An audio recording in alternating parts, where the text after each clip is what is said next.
Army chief Abu Ubaida के साथ साथ मुसलमानों की फौज के 25,000 सोल्जर्स इस बीमारी से शहीद हो गए।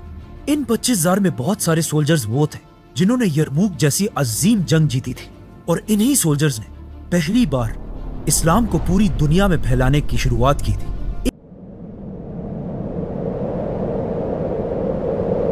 तो इन सब को पता था कि अब सिर्फ एक ही इंसान इनकी मदद कर सकता है, खलीफा उमर बिन खत्ताब।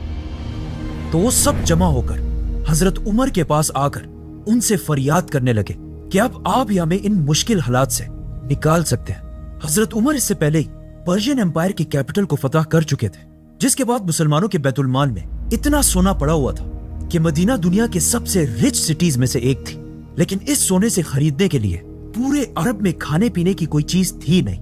हजरत उमर इस कहत की वजह से इतनी टेंशन में थे कि उन्होंने मुसलमानों की ये हालात देखकर ये कसम खाई कि मैं भी तब तक गोश्त, दूध और घी को हाथ नहीं लगाऊंगा जब तक इन आम लोगों को भी खाने की ये सारी चीजें मिल ना जाए। आहिस्ता आहिस्ता इस कहत की वजह से हालात इतने खराब होते गए कि मजबूरन हजरत उमर ने एक बहुत ही इंपॉर्टेंट ऑर्डर दिया कि अगर इस कहत के दौरान कोई शख्स अपनी भूख को मिटाने के लिए किसी से चोरी करे तो उसके हाथ नहीं काटे जाएंगे। अब जब पूरा अरब मदीना के दरवाजे के सामने खड़ा था और यही मदीना उनकी आखिरी उम्मीद थी, तो हजरत अली रज़ियल्लाहु अन्हु ने हजरत उमर से कहा कि मुझे पता है कि हालात तो बहुत सख्त है, लेकिन अगर देखा जाए ये तारीख में पहली बार हुआ है कि पूरा अरब एक जिस्म की तरह यूनाइट होकर मदीना को ही अपना कैपिटल समझने लगा है। नाउ जब अरब में खाने पीने की सारी चीजें खत्म हो गई तो हजरत उमर ने आखिर अरब से बाहर अपने सारे जनरल्स की तरफ लेटर्स भेजे, और इन सब लेटर्स में एक ही बात लिखी थी कि क्या तुम जनरल्स मुझे और मेरे साथियों को हलाक होते हुए देख सकोगे जबकि तुम सब वहां आराम से रहो। जिस पर वहां सारे जनरल्स को समझ आ गई कि अब अरब के हालात बहुत ही खराब हो चुके हैं। तो जनरल अमर बिन आस ने हजरत उमर की तरफ लेटर भेजा कि आप बिल्कुल टेंशन ना लें, हम आपकी तरफ ऐसे काफिले भेजेंगे जिनका एक एंड मदीना में और दूसरा शाम में होगा, और इसी के साथ खाने पीने की चीजों से भरे हुए हजारों कैमल्स सारे इलाकों इराक, सीरिया, फलस्तीन से मदीना की तरफ रवाना हुए। और सिर्फ यही नहीं, 20 बड़े बड़े जहाज समंदर के रास्ते भी फुल लोडेड मदीना की तरफ रवाना हुए। मदीना में अरब के सारे लोग जो बिल्कुल भूख की वजह से खराब हालत में बैठे हुए थे, अचानक उन्होंने देखा कि हर तरफ से हजारों ऊंट खाने पीने की चीजें लेकर उनकी तरफ बढ़ रही थी। और इस तरह अरब के लोगों ने पहली बार मदीना और हजरत उमर की ताकत को अपनी आंखों से देखा। और इस वाक़े के बाद अरब ने कभी भी मदीना के सामने खड़े होने की कोशिश नहीं की। इन काफिलों के आने के बाद भी कहत खत्म नहीं हुआ और इतनी एक्सट्रीम तक पहुंचा कि एक दिन एक गरीब अरब ने जब खाने के लिए एक बकरी को ज़िबा किया तो उस बकरी से बहुत कम गोश्त और सिर्फ हड्डियां ही निकली। तो इस गरीब आदमी ने गम से चीख कर बोला कि आज अगर रसूलुल्लाह सल्लल्लाहु अलैहि वसल्लम जिंदा होते तो ये दिन हमें नहीं देखना पड़ता। कहा जाता है कि जब यही गरीब शख्स इसी भूख के साथ रात को सोने लगा तो उसने ख्वाब में रसूलुल्लाह सल्लल्लाहु अलैहि वसल्लम को देखा, जिसमें आप सल्लल्लाहु अलैहि वसल्लम ने इस आदमी को ऑर्डर दिया कि उमर तक मेरा सलाम पहुंचाओ और उसे ये बताओ कि उमर तुम्हें क्या हो गया है, अकल से काम लो।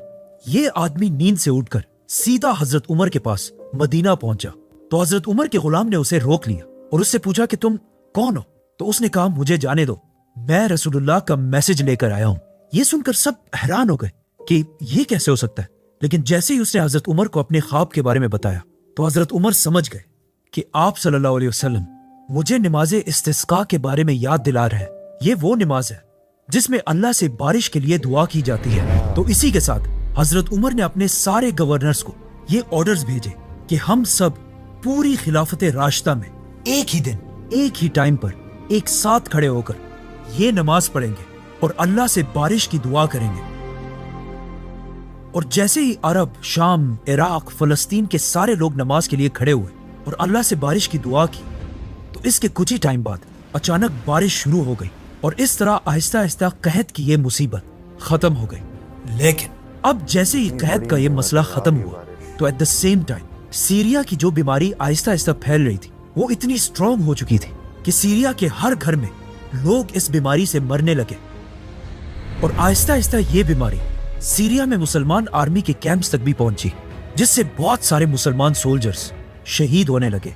जब मदीना में हजरत उमर को इस सब का पता चला तो उन्होंने फौरन एक letter army chief Abu Ubaida की तरफ भेजा और उन्हें फौरन मदीना की तरफ आने का हुक्म दिया।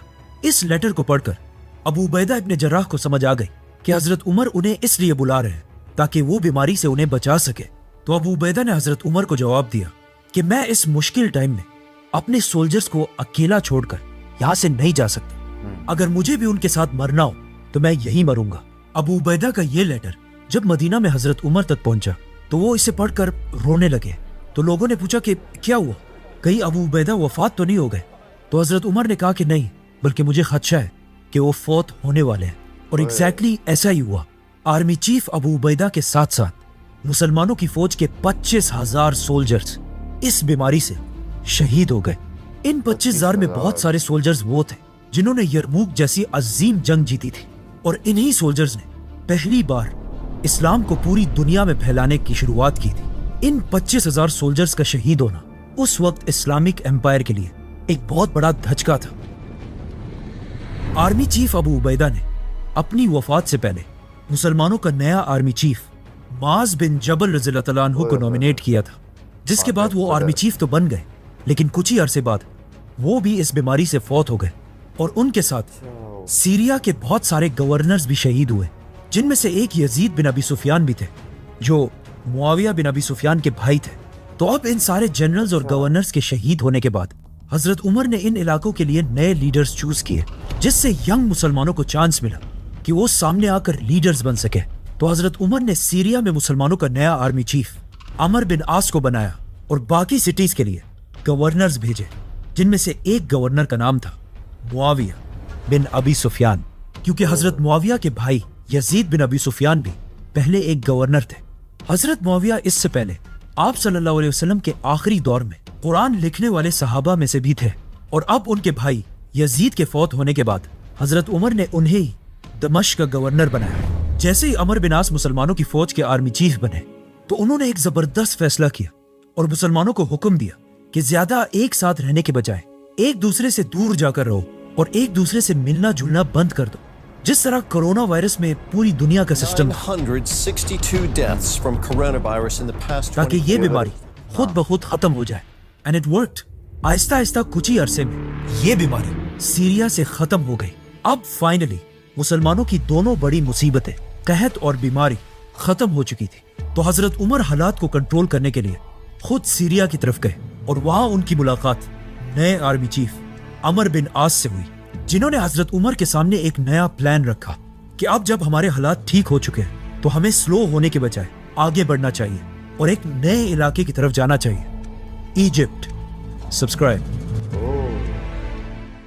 तो गाइज, ये थी आज की वीडियो और one of the most informative video of Kohistani, जिसमें बहुत कुछ सीखने को मिला। एक तो ओवरऑल यार उस दौर की क्या वाइब थी, क्या हो रहा था, कितना शानदार था वो सब कुछ, इतने बड़े खलीफा का होना और फिर उसके इतने अच्छे सिपा सालार का होना, वन ऑफ द ग्रेटेस्ट सिपा सालार, और उसके साथ वो फतूहात और फिर वो चैलेंजेस को फेस करना और उसको इतनी अक्लमंदी के साथ और इतना बाहमी के साथ उसको मिला जुला के और इतनी शानदार तरीके से उसको टैकल करना, उसको टेक डाउन करना, कितना शानदार इन्वायरमेंट था उस दौर का।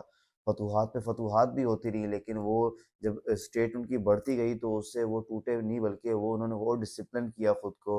जहाँ पे हल्का सा भी कोई मसला दरपेश आता वो वहीं पे फ़ौरन रिफॉर्म्स करते, फ़ौरन उसको चैलेंज लेते, ये नहीं कि इसको अंडरगो किया जाए। तो बहुत ही शानदार खिलाफत थी हज़रत उमर रज़ियल्लाहु ताला अन्हु की, बाकी खिलाफत की तरह, और बहुत ही शानदार उस दौर के, मतलब आप उस दौर के मुसलमानों का लेवल चेक करें ईमान का। जब खालिद बिन वलीद, जब बाकी उन्होंने सिपा सलारों को, मतलब उस दौर में सिपा सलारी ही सबसे बड़ा रैंक होता था खिलाफत के बाद, उनको उनकी सिपा सलारी से बरतरफ किया, तो ये उस दौर में बहुत बड़ी बात थी। ख़ास तौर पे खालिद बिन वलीद जैसा सहाबी जिसने इतनी फतूहात की, ठीक है, उसको अगर बरतरफ किया तो उन्होंने उससे कोई दुश्मनी नहीं मोली, उन्होंने कोई रियासत अलग नहीं बना ली, रियासत के अंदर रियासत नहीं खड़ी कर ली, हालांकि खड़ी करने पे आते खड़ी कर सकते थे। जैसे कि कोहिस्तानी ने खुद बताया कि वो तमाम इलाके जो उन्होंने फ़तह किए थे उन सब की तरफ जाके उन्होंने तकरीरें की, उनको खिताब किया। तो कितना ही शानदार ईमान था, एक यकजाहियत थी और एक अल्लाह पे तवक्कुल था। तो बहुत कुछ सीखना।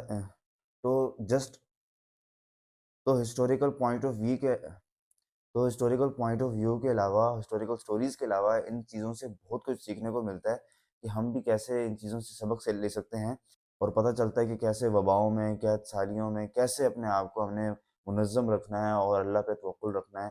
اس قحط سالی میں، اس وبا کے اندر کتنے اصحاب، 25,000 ایک بہت بڑی فگر ہے، کیونکہ آج کے دور سے کمپیئر کریں تو آپ کو چھوٹی لگے گی، کیونکہ آج تو ہر ملک کا تقریباً 1-2 کروڑ کم سے کم آبادی ہے۔ چھوٹے چھوٹے ملک کے اندر بھی، جیسے پاکستان ہے 22 کروڑ ہے، لیکن اس دور میں اتنی کم آبادی ہوتی تھی، اور ان کم آبادیوں میں بھی 25,000 بڑے اصحاب جن میں شامل تھے، ان کا شہید ہو جانا تو یہ بہت بڑی فگر ہے۔ اور اس دور میں، اس کے بعد بھی مسلمانوں نے رکے نہیں، ان کا دل چھوٹا نہیں ہوا، انہوں نے بلکہ مزید فتوحات کی، اور جس طریقے سے انہوں نے اینڈ میں کلائمیکس میں پھر بتایا کہ اب مصر کی طرف وہ بڑھنے لگے ہیں۔ تو بہت انفارمیٹیو ویڈیو تھی، اور thank you so much for watching this with me. اپنا اور سب کا خیال رکھیے گا۔ خدا حافظ، ٹیک کیئر، بائے بائے۔